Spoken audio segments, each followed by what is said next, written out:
Okay, so this is quite a deep and vast subject, and it's not going to be easy. The teaching is so vast that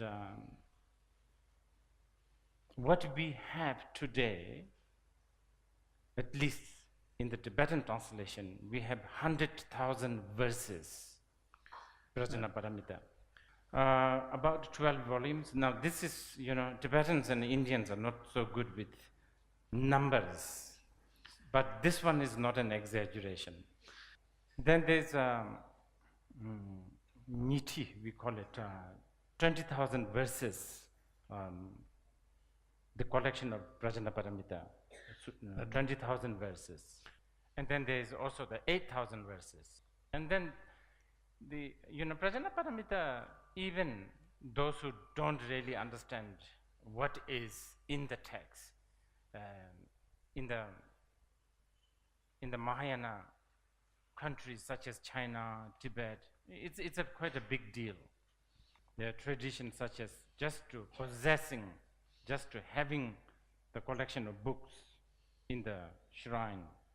Sometimes lay people request monks to even do what we call the shalche, which is just flip through the pages, not even read, just flip through. Prajnaparamita is like I would say, like a heart and the soul and the spine and the head of Mahayana Buddhism. But not just Mahayana Buddhism.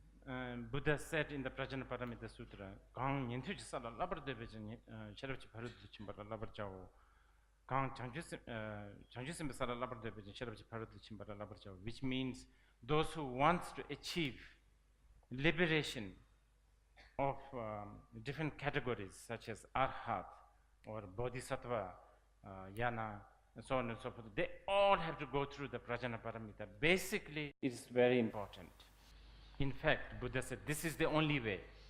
But of course, this time we are sort of just touching and discussing the Prajnaparamita Hridaya, which is the quintessential Prajnaparamita Sutra, which is only like 2-3 pages. And I insist, we are only going to sort of, we will try to just provoke some curiosity. That's all, I could do. When asked Davatagwa Chandakirti, to whom should we teach Prajnaparamita or the Shunyata? One would think, he would say, oh, Harvard graduated, or Campos. To them we should teach Prajnaparamita. But he didn't say that. He said Prajnaparamita should be taught, Shunyata should be taught to only those. By mere mentioning of the word Shunyata, they have goosebumps, they have tears in their eyes. Only to these people you should talk. There's also a story, once Manjushri discussed Prajnaparamita or the Shunyata. 500 arhats vomited warm blood, hot blood, and died. It's just not possible to accept. Let's see within these 5 days who's going to die. Yeah. I, for one, I'm still alive, which means two things. I have mastered this completely, or I have no clue at all. Definitely the first one, I have to say this. Now, if you ask, who taught this? Then yes, Buddha. But when we say word taught, this needs to be discussed, because we are not on, when we talk about, when we say he taught, not necessarily he used his lips and mouth or used language. Many times he taught in a totally opposite way, meaning not talking, not using lips. In fact, Prajnaparamita Hridaya, he was sitting, nothing, he was he was, we will discuss this, but this is not coming from his mouth. And this has a very, very, very important, significant, we will discuss later, if I remember. Why was he not using his mouth? Why was his disciples discussing this? And why? And this is considered his teaching. This is a sutra, Prajnaparamita Sutra, which is usually is supposedly the words of the Buddha. So why is it categorized as this? Why not Shastra? Anyway, as I said, Prajnaparamita is a very important for Buddhism, and historically also places like China hosted. China is one of the biggest hosts of Prajnaparamita tradition or the teaching. Of course, Japan, Korea, they also became vessel for Prajnaparamita for many centuries. And yes, of course, Tibet. In India, in the past, Prajnaparamita was a very important, especially, made more important by guys like Nagarjuna and Asanga. You might want to ask, what's the benefit of this Prajnaparamita? Will it help us have good sleep? Yes, definitely. I'm not making it up. I'll quote. 대답에는 체답지 파르트 진빙 침빙하 릭바 침빙하 라나메빙하 미냠바다 냠바르 집빙하 능할탐지 랍도 시버르 집빙하 meaning yes, good for sleeping if you have an insomnia problem. Nepali translation, dungaltamji, all the dukhas will, very good. Yes, it includes everything. Is it good for relationship? In case you are having a relationship problem, yes, it's good for this. Is it good for parenting? Absolutely. Should you be talking to your infants, babies, kindergarten students? Should you be talking to teenagers? Yes, this should be one of the subjects. Is this good for business? Oh my goodness, very much, very much. I mean, even in the Indian tradition, there's something called, they say you need to have fun. Then in order to have fun, you need to have money, and you need to have a discipline. And finally, they say moksha, you need to know everything is illusion. These days, the fourth is what you don't hear from Harvard or Yale. They teach you how to have fun. What is fun? They teach you how to make money to have fun. They teach you how to have the discipline, thousands of books, but the last one they don't teach, that everything is an illusion. That they don't teach. This is why the business people, they suffer. Yes, so this is for happiness, this is for health, but they are all bonus. They are not the aim. I like quoting Chandrakirti, this one, again and again. What did Chandrakirti say? Chandrakirti said, the idiots do bad things and go to hell. Idiots do good things and go to heaven. Idiots still. Only the wise ones go beyond good and bad and get liberation. So this is so important. Is the aim to be happy and healthy and calm and peaceful? No. I have to insist this, because Buddhism is associated these days with happiness. Very dangerous. I will protest wholeheartedly. Buddhism is not for happiness. Remember, idiots do good things and go to heaven. They are the idiots who want happiness. To be non-violent is not a Buddhist aim. I mean goal, ultimate goal. Yeah. They are bonuses. This is so important before we even begin this.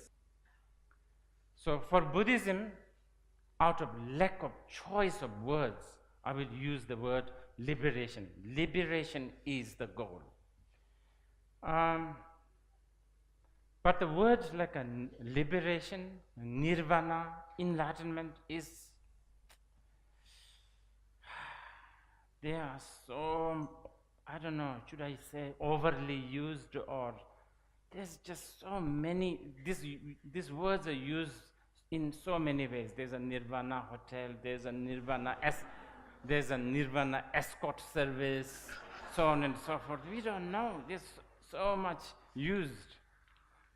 I mean, there are good reasons why it became like that, because of language, because of culture, and also because of capacity of people. So the liberation is heard and understood in many, many levels and different ways. Okay? For now, just for the sake of, this, how many days we are doing this? 5 days? 5 days, yeah. For these 5 days, but at least let's call liberation. When we say liberation, we are talking about, we are referring to realizing the truth. I think this will do for now, but we will discuss this later. Okay, now, before we begin this, we need to prepare a few things. We need to prepare, or I don't know, how should I say? We need to have a sort of a mutual sort of understanding between, mutual understanding. So I like to prepare a few things here first. What I mean by a certain phrase, language, words. Let's prepare a little bit. Well, we need to also sort of appreciate a little bit about how the Indians think. The Chinese and the Europeans, you'll have to sort of switch this a little bit. And also Indian way of constructing a logic, and especially Buddhist. That one we need to prepare a little bit. Otherwise, what I say, what you hear is never going to meet. Okay? To do that, first you need to know what we in Tibetan call Tangden Dang Ngeden, these two categories. Buddha taught so many things. There are certain teachings that he taught, he actually didn't really mean it. I dare not say he was lying, but it's kind of, he didn't really mean it. Then there are certain teachings that he really meant it. Okay, but this is very, very complicated. This distinctions between whether he meant it or he didn't really mean it, there's a whole study going on. And this is a particularly, I was talking to you earlier about, how the Westerners and Chinese, they should sort of appreciate this a little bit, because I have a feeling that this is something, especially in the West, probably they don't have this way of thinking. I mean, yes, Cinderella and Alice in the Wonderland, mother don't really mean it, right? The mother, when she's telling a kid to put the kid to sleep, Cinderella and the Alice in the Wonderland, she didn't really mean it, but there is an aim. The mother need to put the kid to sleep. That is the goal. Because if the baby don't sleep, the mother gets stressed in the morning and then whole thing falls apart. Stuff like that. So there is an aim. When the Western philosophers, which I don't know much, very little, but when the Western philosophers or the scientists, when they don't seem to have these distinctions, first, and especially scientists, they don't talk about they really don't mean it, or they really mean it. They don't say this. But one thing I need to say, the scientists, they never make decisions. They say, well, this is so far the finding, but we don't know next year. You understand? Whereas in Buddhism, it's already decided. Okay? There's no changes. Whether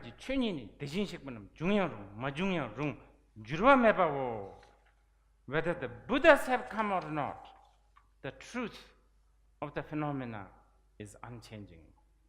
All compounded things are impermanent. All compounded things are impermanent before Siddhartha came. And all compounded things are going to be impermanent for, looks like, long time. until somebody proves no. One compounded things become permanent. It's contradictory. It doesn't. There is no such thing as a compounded phenomena and permanent. It doesn't. But for the Buddhist mind, it doesn't work. Okay. Anyway, you know the teachings that require, really mean it or not really mean it. Is it? That's a big one in Buddhism. Okay. I will give you some list of Buddha's teachings that he did not really mean it. Okay? I'll give you. All the morality teachings are in the category of he didn't really mean it. Be a good, be a good boy. Don't be a good, but a bad girl. All of this, he didn't really mean it. Be generous. He did not really mean it. Be vegetarian. Didn't really mean it. Johnny Walker is not good. He did not really mean it. This is going to upset some of you.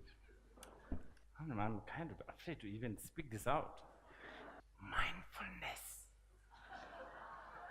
Mindfulness. These days Buddhism, mindfulness this, mindfulness that. Buddha didn't mean it. I'm sorry, but Buddha really did not mean it. Because if mindfulness is what Buddha really, really meant it, Buddhists will have forever constipation. Forever. Then another one, love and compassion. He did not really mean it. I'm sorry, but he did not really mean it. Half of the bodhicitta also he did not really mean it. Now the next one, so important. I'll be really blacklisted after this. What's that? I will be blacklisted after this. But karma, he did not really mean it. Reincarnation, he did not really mean it. And then the biggest one, samsara, nirvana, he did not really mean it. Long after Buddha, he's one of his disciples. Shantideva said in the Bodhicharya Avatara, he said, practitioners are allowed to keep one ignorance for the time being. You understand? You are allowed to have one ignorance. And what is that? Thinking that there is an enlightenment.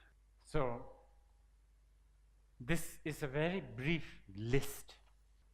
There's much more. Now, what are the teachings that he really meant it? One that we are supposedly going to be discussing for the next 5 days. As I said earlier, distinguishing between these two, what he really meant it or not, is very difficult. Because it also depends on the one who's doing the listening of the teaching. In fact, when we talk about the teaching, we are always talking about, listener. We are always talking about that. I'll give you a glimpse of, even though this is not the right time, I will give you a glimpse of another angle, which I just want to give you this because, for people like me, Nepal is such a sacred land. It's a very sacred. It's supposedly Chakrasambhara Mandala. It's a tantric. It's a tantric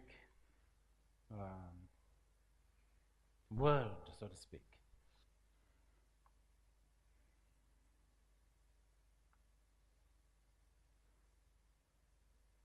Now,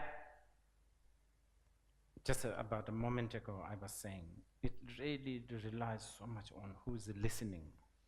Okay, so if you read the life of the Buddha story, first thing after he achieved enlightenment, what did he say?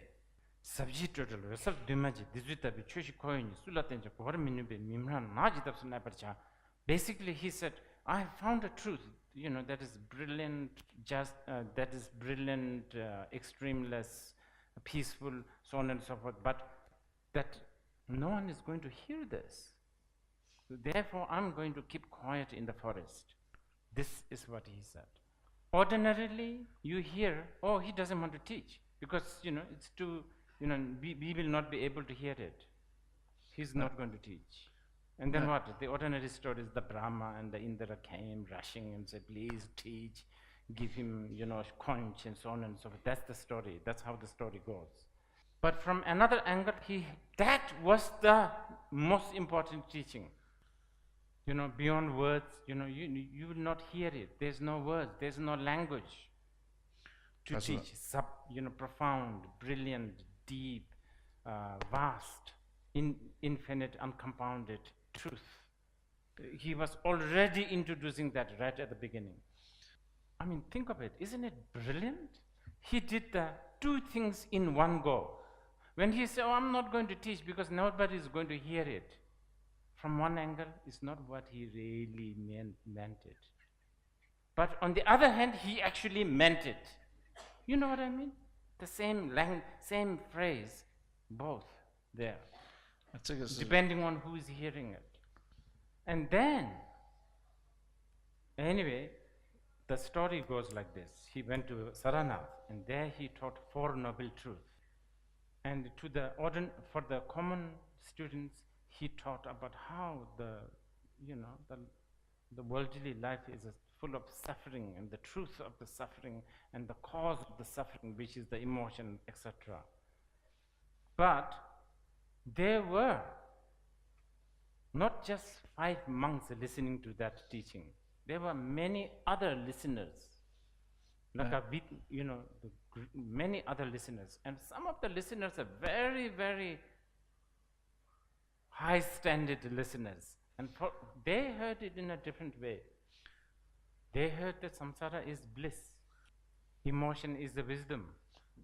Okay, so between these two, we need to also discuss which one he really meant it, and I'm talking from the listener's point of view now. And this is really important. Now with this, we will begin with the text.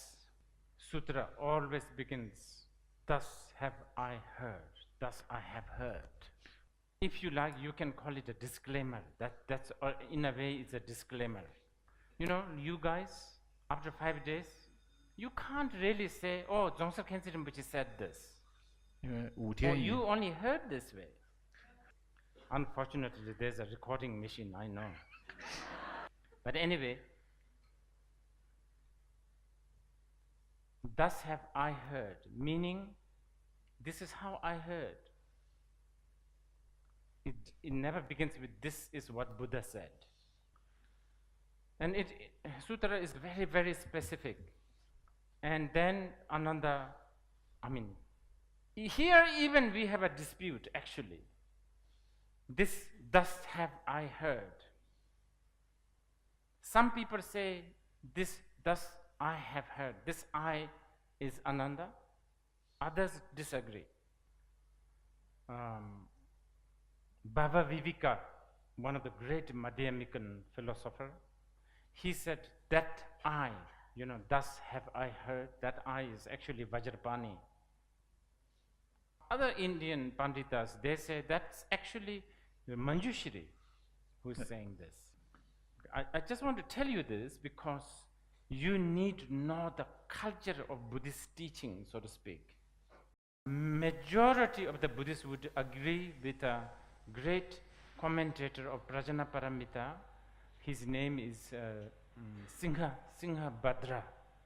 He's really, really important. He's a very important Prajnaparamita commentator. He says it's Ananda.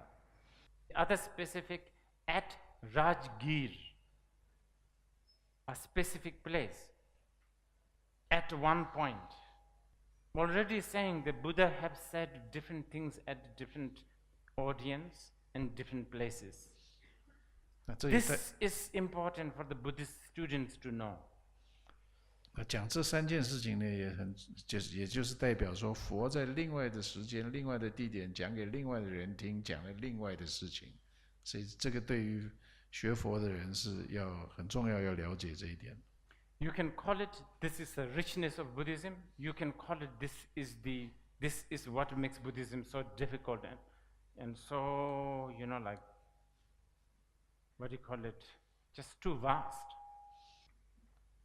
It would have been so easy if Buddha said, okay, all Buddhists, no chicken. Nothing to do with, he really meant it or not meant it. No chicken. Go to Bodh Gaya once in a lifetime. Like that. All Buddhists must wear socks. Like this. Wouldn't be so easy. So easy. You can look at this. This is reflected to the Buddhist life also. Look at these monks and nuns. They shave their hair paranoidly. But then you go to, I don't see it today, usually Nepal is full of this, but anyway, probably in Bauda, there are yogis who have long hair. They shave their hair paranoidly. They're both Buddhist. One is really trying to shave, the other is really trying to keep. What is this? And then even Buddha's disciple, there's people like Ananda or Shariputra who look so serene, bare feet, begging bowl, shaved head, speaking very gently, monk.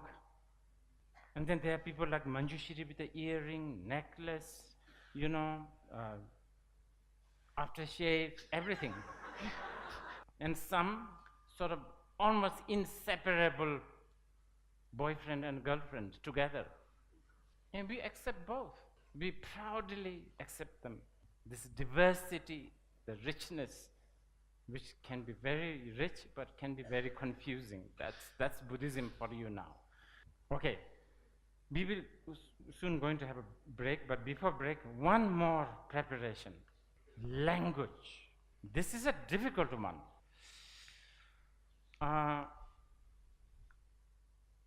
If for people like you and me,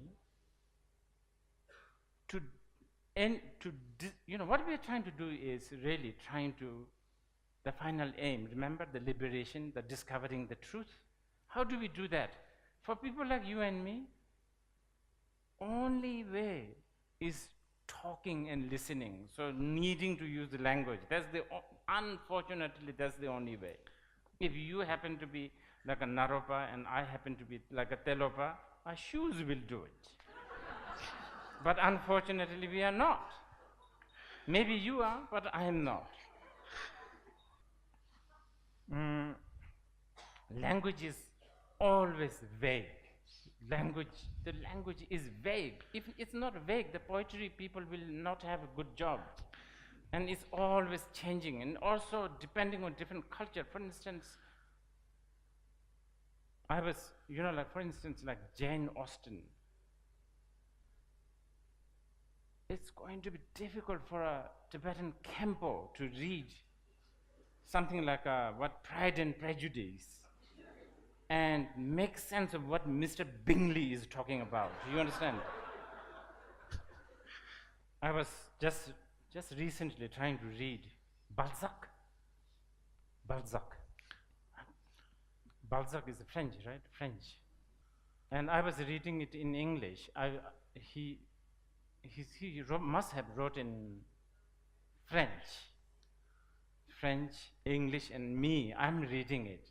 So like many of it, I'm sure there are so many nuances that I am totally lost. When I was reading Balzac, one thing I thought, there are certain things that the French do, things like, stuff like that. I thought, this could have been also influenced by people like Balzac. Literature does have an effect on how you move your hand, I think. But what I really want to say is during the course of these 5 days, what Buddhists mean,